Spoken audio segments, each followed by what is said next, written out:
और निशिकांत दुबे और जो भी इसे बीजेपी के जो लीडर लोग हैं जो कहते हैं 1932 का विरोध कर रहे हैं, फिर सपोर्ट नहीं करना चाहते हैं, तो उनके खिलाफ या फिर उनके विपक्ष में हमारे जयराम था क्या अपना वीडियो को पूरा देखिएगा, आप लोग समझ में जाएगा।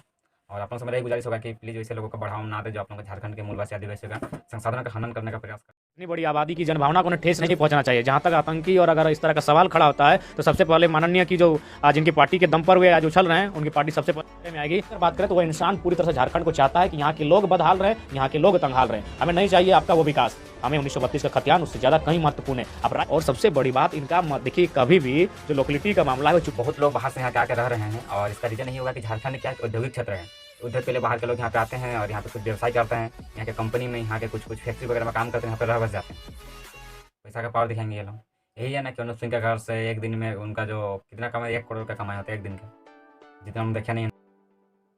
सभी को जोहार, मैं मुकेश माथुर और आज आप लोगों को एक चीज़ बताने वाले हैं कि आप सब जानते हैं कि कुछ दिन पहले से ही हमारे झारखंड राज्य में स्थानीय नीति के लिए खतियान 1932 को विधानसभा से पारित कर दिया गया। अभी ये जाएगा आपका अनुसूचित 9 के लिए हम लोग क्या कर रहे हैं, प्रोटेस्ट कर रहे हैं और लोगों को जागरूक करने का प्रयास कर रहे हैं। और आप सब जानते हैं कि झारखंड में जो आंदोलन हुआ था 1932 खतियान आधारित सिर्फ स्थानीय नीति नहीं, इसमें था नियोजन नीति, विस्थापन नीति, उद्योग नीति था। और अभी और अनेक सारा मुद्दा के साथ झारखंड के मूलवासी आदिवासी को लड़ना होगा, तभी जाकर झारखंड के मूलवासी आदिवासी के साथ न्याय हो पाएगा। और भी 100% नहीं। दोस्तों आप तो जानते हैं कि झारखंड में बहुत पहले से बहुत लोग बाहर से यहाँ आके रह रहे हैं और इसका रीज़न नहीं होगा कि झारखंड क्या एक औद्योगिक क्षेत्र है। उधर के लिए बाहर के लोग यहाँ पे आते हैं और यहाँ पे कुछ व्यवसाय करते हैं, यहाँ के कंपनी में यहाँ के कुछ फैक्ट्री वगैरह में काम करते हैं, यहाँ पे रह बस जाते हैं। तो दोस्तों आप तो जानते हैं कि झारखंड का पड़ोसी राज्य कौन कौन है? 5 राज्य है। 5 राज्य में सबसे अगर कोई क्लोज बोले तो बिहार है, क्योंकि हम सब झारखंड कहाँ से अलग हुए हैं, बिहार से अलग हुए हैं सन 2000 में। और आप सब जानते हैं कि झारखंड की अपेक्षा करें तो बिहार में ज़्यादा विश्वविद्यालय है, ज़्यादा कॉलेज है, जिस वजह से बिहार के लोग हम लोग से ज़्यादा पढ़े लिखे होंगे और फिर हम लोग से ज़्यादा चालाक भी होंगे। और ये भी आप जानते होंगे कि किसी डाटा के हिसाब से सबसे ज़्यादा अगर IAS IPS अगर कहीं से बनते हैं तो बिहार से बनते हैं। तो अगर शिक्षा के मामले में तो हम लोग बिहार को नहीं सकेंगे, लेकिन बिहार के कुछ नेता लोग क्या करते हैं कि हमारे झारखंड के लोगों को, झारखंड के मूलवासी आदिवासी जो अपने हक के लिए लड़ाई के लिए लड़ रहे हैं, यहाँ के सरकार से मांग कर रहे हैं कि आप हमें झारखंड या तो झारखंड का स्थानीय प्रदान कीजिए। तो उसी बीच झारखंड के ही एक विधायक, उनका एक नाम क्या लें, आप सब सुने होंगे कि वो क्या कह रहे हैं कि झारखंड के जो युवा लोग जो अभी 1932 आधारित स्थानीय नीति का मांग कर रहे हैं, तो जो मांग कर रहे हैं उन सबको क्या कहते हैं कि ये लोग क्या है, नक्सली हैं, आतंकवादी है, ये RSS का आदमी है, ये बांग्लादेश का आदमी है। आपको किस आधार से लगता है कि हम झारखंड मूलवासी आदिवासी हम लोग RSS का आदमी लगते हैं? हम लोग किस आधार से हम लोग नक्सली लगते हैं? किस आधार से हम लोग बांग्लादेशी लगते हैं? एक कहावत है ना कि जब तक नहीं बोलिएगा तब तक कुछ होने वाला नहीं है। यही बात है कि झारखंड के मूलवासी आदिवासी के साथ इतना दिन चुपचाप थे हम लोग। जो सरकार आता है जो मन मर्जी वही करने लगता है, हम लोग कुछ नहीं बोलते हैं। लेकिन वही देखिए, ये जो विधायक जो हैं खुद बिहार भागलपुर के हैं और यहाँ झारखंड में आके फिर झारखंड के लोगों को कहते हैं जो इसका सपोर्ट करें, 1932 की मांग करें, वो लोग बांग्लादेशी विरोधी हैं। कहने का तो मन नहीं करता लेकिन कहना पड़ता है। और आप सभी जो भी ऐसा लोग हैं झारखंड के मूलवासी आदिवासी को लूटने का प्रयास कर रहे हैं, ध्यान दीजिए और समझ लीजिए कि झारखंड के लोग अभी मूर्ख नहीं हैं, ये भी पढ़े लिखे हैं, ये भी शिक्षित हैं। और शिक्षित हैं तभी हम लोग लड़ रहे हैं, तभी हम लोग बोल रहे हैं। अब चुप नहीं रहेंगे। बोलने के लिए माइंड में तो बहुत गाली गलौज जा रहा है, लेकिन क्या बोलें, मर्यादा है।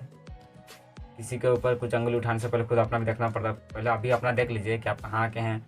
आपको इतना इज्जत से हम लोग यहाँ पे वोट से जिताते हैं, यहाँ के आपको हम लोग संसद बनाए हैं, और आप फिर यहीं कहते हैं ना जिस थाली में खाते हैं उस थाली को छेद करना। कोई बात नहीं, 2024 में जो वोट होगा दिखा देंगे आपको भी।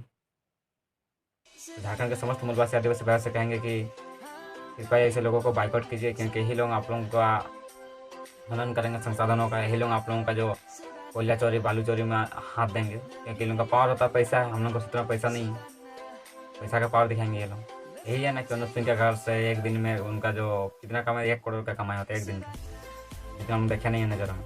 लोगों का क्या दिक्कत है? किसी को लोग थाना को खरीद सकता है, किसी DC SP सबको खरीद सकता है, पैसा ज़्यादा है लोगों के पास।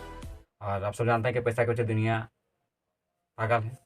और निशिकांत दुबे और जो भी इसे बीजेपी के जो लीडर लोग हैं जो खतियान 1932 का विरोध कर रहे हैं, फिर सपोर्ट नहीं करना चाहते हैं, तो उनके खिलाफ या फिर उनके विपक्ष में हमारे जयराम था क्या अपना वीडियो को पूरा देखिएगा, आप लोग समझ में जाएगा। और आप लोगों से मेरा यही गुजारिश होगा कि प्लीज़ ऐसे लोगों को बढ़ावा ना दें जो आप लोगों को झारखंड के मूलवासी आदिवासियों का संसाधनों का हनन करने का प्रयास कर रहे हैं या फिर आप लोगों के साथ कुछ ऐसा दुर्व्यवहार कर रहे हैं, आप लोगों को कुछ गलत टिप्पा टिप्पणी कर रहे हैं।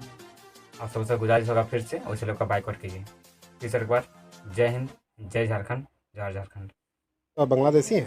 जी नहीं, हम लोग लड़ने वाले छात्र हैं, पढ़ने वाले छात्र हैं, जो अपने राज्य को बचाने के लिए, अपने राज्य की अस्मिता, अपने राज्य की आइडेंटिटी को बचाने के लिए लड़ रहे हैं। यहाँ के लोगों को नीति नियोजन में अवसर कैसे मिले, उसके लिए हम लोग लड़ रहे हैं। कहीं ना कहीं संसद की मति मारी गई है। उन्हें पहले अपने जो उनका जो मैनिफेस्टो में था, उनकी जो गवर्नमेंट, खासकर वो संसद है, यानी जो दिल्ली का जो वचन था प्रत्येक साल कितना करोड़ का नौकरी, उस पर उन्हें चर्चा करना चाहिए। चेहरा माँ तो बांग्लादेशी है क्या?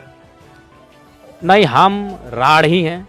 हम राढ़ क्षेत्र से, मेरा इतिहास है, राढ़ सभ्यता से मेरा इतिहास है, राढ़ संस्कृति से मेरा इतिहास है। हम राढ़ ही हैं, राढ़ दराड़। तो उनकी पार्टी की हमेशा रही है, जो उनकी पार्टी से विचारधारा से अलग मत रखे, उनको घृणित दृष्टिकोण से ही देखते हैं, तो उसी का वो परिचय दिए हैं। देखिए, आपको जहाँ जैसा पढ़ाया जाएगा वैसा ही ना बात करेंगे। तो उनकी जो पार्टी है, उनको एक स्क्रिप्टेड, उनके पास कुछ भी अपना नहीं रहता है। पहला बात, जो नेशनल पार्टियां हैं उनके पास स्क्रिप्टेड रहता है। उनको निशिकांत दुबे ने विवादित बयान दिया है कि जो भी 1932 का बात कर रहा है वो आतंकी संगठन और बांग्लादेशी। देखिए, इस बयान का हम कटाक्ष करते हुए यही कहना चाहेंगे कि पहला बात तो माननीय संसद जो इतने बड़े ओहदे पर है और उनके पास बयान देने का उनके पास लहजा नहीं है, तरीका नहीं कि उन्हें किस प्रकार बात रखना चाहिए। इतनी बड़ी आबादी की जनभावना को उन्हें ठेस नहीं पहुंचना चाहिए। जहां तक आतंकी और अगर इस तरह का सवाल खड़ा होता है तो सबसे पहले माननीय की जो जिनकी पार्टी के दम पर वे आज उछल रहे हैं, उनकी पार्टी सबसे पहले कटघरे में आएगी। पुलवामा कांड आज तक नहीं पता चला है कि वह RDX कहाँ से आया था। यहाँ अगर कोई खैनी लेके गुजरता है ना, कोई अगर शराब का लेके गुजरता है तो पता चल जाता है जांच में कि कहाँ से आया था, किस राज्य से आया था, किस राज्य को जा रहा है। लेकिन आज तक पता नहीं चला है कि वो पुलवामा जो कांड हुआ उतना बड़ा, उसमें वो जो बारूद आया था वो कहाँ से आया था। और इसी उन्हीं के, हालांकि प्रधानमंत्री पूरे देश के हैं लेकिन पार्टी तो उनकी है, वही शख्स जब प्रधानमंत्री नहीं थे वो कहते थे कि अगर चिप का अगर कुछ होगा तो पता चलेगा, जिस देश का डॉलर गिरता है उस देश का प्रधानमंत्री गिरता है। तो उनको अगर सोचना चाहिए तो अपना जो वादा था, जो देश के लिए उन्हें करना चाहिए, तो उस पर सोचना चाहिए था। और मुझे कहीं ना कहीं लगता है जो उनका एजेंडा है, जो उनकी पार्टी का एजेंडा है, वो हमेशा राज्य के लिए हमेशा नेगेटिव रहता है। हाँ, यह कह सकते हैं एज ए विधायक उनका, सॉरी एज ए संसद उनका छोटा सा ये उपलब्धि है कि धनबाद के एम्स, धनबाद के एयरपोर्ट वो देवघर लेके गए, कार्य की उनकी प्रशंसा है। लेकिन बाकी अगर बात करें तो वह इंसान पूरी तरह से झारखंड को चाहता है कि यहाँ के लोग बदहाल रहे, यहाँ के लोग तंगहाल रहे। हमें नहीं चाहिए आपका वो विकास, हमें 1932 का खतियान उससे ज़्यादा कहीं महत्वपूर्ण है। आप राज्य तोड़ने, आप अन्य राज्यों की बात करते हैं कि सभी कि मन राज्य में भेद ना करें, तो ठीक है, यहाँ की आबादी को अब बिहार में सुनिश्चित करें नौकरी देना, या फिर यहाँ की आबादी का गुजरात में नौकरी देना सुनिश्चित करें। और सबसे बड़ी बात इनका, देखिए, कभी भी जो लोकेलिटी का मामला है वो चुपचाप रहते हैं। अभी ये मैंने हेमंत जो भी उनका चल रहा है, और उसमें तो समझ देखने में आ रहा है कि पैसा दे के लोगों को लेके जा रहे हैं, वहाँ मारपीट भी हो रहा है पैसा नहीं देने पर। उनको बात करना है, उनको कभी रोजगार पर बात नहीं करते, कभी शिक्षा पर बात नहीं करते हैं, वो केवल और केवल धर्म की बात करते हैं। तो इसलिए उनका वो प्रोपेगेंडा है। पूरे राज्यवासियों के सामने उन्हें माफ़ी मांगना चाहिए कि उनका जो बयान है वो शर्मनाक बयान है, दुखद बयान है, उन्हें पूरे राज्य के सामने माफ़ी मांगना चाहिए। क्या लग रहा है कि झारखंड में जो भाजपा सांसद है और विधायक है, क्या उन्हें दबाव देना चाहिए जो मूलवासी विधायक सांसद है? मूलवासी विधायक सांसदों को दबाव देना चाहिए, और नहीं अगर दे पाते तो हमें लगेगा उनके गर्दन में पट्टा बंधा हुआ है, वो उनके गुलाम है, पार्टी के गुलाम है, दलाल हैं। क्या आप आतंकी और बांग्लादेशी हैं? जी नहीं, हम लोग लड़ने वाले छात्र हैं, पढ़ने वाले छात्र हैं, जो अपने राज्य को बचाने के लिए, अपने राज्य की अस्मिता, अपने राज्य की आइडेंटिटी को बचाने के लिए लड़ रहे हैं। यहाँ के लोगों को नीति नियोजन में अवसर कैसे मिले, उसके लिए हम लोग लड़ रहे हैं। हमने बिहार में कभी दावा नहीं किया, हमने बंगाल में दावा नहीं किया, तो फिर अन्य राज्यों के लोग यहाँ इसे अपना ससुराल क्यों समझ के बैठेंगे? सीधी सी बात है। हमने राज्य क्यों लिया?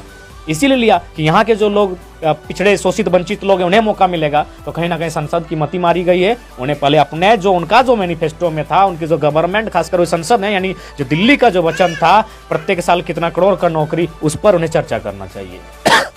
उनको जानना वो भारतीय जनता पार्टी के हैं, और उनकी नज़र में जो उस पार्टी की विचारधारा से भिन्न है वह उनको बांग्लादेशी लगता है, वह उनका आतंकवादी ही लगता है। जो भी है, आज अगर कोई बीजेपी में भी है, कल अगर उस पार्टी से निकल जाता है तो बीजेपी वाले लोग उनके पास एक सर्टिफिकेट बहुत शानदार है, देशद्रोही का, पाकिस्तानी कहने का, आतंकवादी कहने का, टेररिस्ट कहने का, ये उनका प्रचलन है। और इसी के दम पर वो गवर्नमेंट बनाती है, चुनाव के समय दंगे करवाती है। तो ये उनका प्रोपोगेंडा बीजेपी द्वारा जिन मामलों में, विशेषकर जो बहनों को लेकर जो दुष्कर्म अथवा उनके साथ अन्याय का मामला आया है, उसी में उन्होंने इंटरफेयर किया है जहां जाति धर्म का मामला हो। बाकी अगर मर जाए, कट जाए, कोई मतलब नहीं है। तो मुझे लगता है एक संसद के दृष्टिकोण से, एक शिक्षित संसद हैं, कहीं ना कहीं पार्टी को खुश करने के लिए आप इस हद तक ना गिरें। क्या लग रहा है कि अभी लोग संसद में ये बात उठाएंगे अब जो अभी ये विरोध कर रहा है? ये शख्स नहीं उठाएगा ये शख्स नहीं उठाएगा, पीएन सिंह नहीं उठाएंगे, संजय सेठ नहीं उठाएंगे, जयंत सिन्हा नहीं उठाएंगे। ऐसे 4-5 सांसद हैं जो झारखंडियों का हित नहीं चाहेंगे। कौन उठाएगा? मुझे लगता है इस पर गिरिडीह सांसद को उठाना चाहिए, वो लोकल है, लेकिन हालांकि वो भी सेंट्रल पार्टी से उनका टाई अप है।